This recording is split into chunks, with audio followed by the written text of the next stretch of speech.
नमस्कार दोस्तों। आज हम देखने वाले हैं अतिथि का स्वागत करने से क्या आशीष मिलते हैं।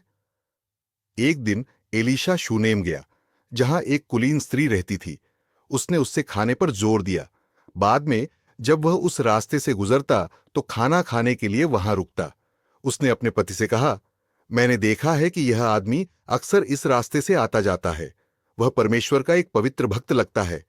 इसलिए हम छत पर एक छोटा कमरा बनाएंगे और वहां उसके लिए एक बिस्तर, एक मेज, एक कुर्सी और एक दिया रखेंगे, ताकि जब वह हमारे पास आए तो वह उस कमरे में जाकर आराम कर सके।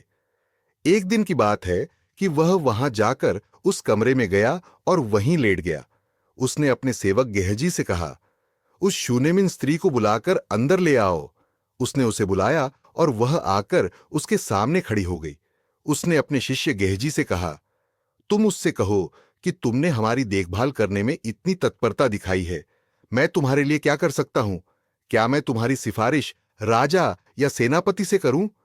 उसने कहा, मैं तो अपने ही लोगों में रहती हूं। उसने अपने शिष्य से पूछा, मुझे उसके लिए क्या करना चाहिए? गेहजी ने कहा, उसके कोई बच्चा नहीं है और उसका पति बूढ़ा है। उसने कहा, उसे बुलाओ। जब उसने पुकारा तो वह दरवाजे पर आकर खड़ी हो गई। उसने उससे कहा, जब वसंत ऋतु फिर आएगा तो तुम अपने बेटे को अपनी छाती से लगाएगी। उसने कहा, हे मेरे प्रभु, हे परमेश्वर के भक्त, अपनी दासी से झूठ मत बोलो।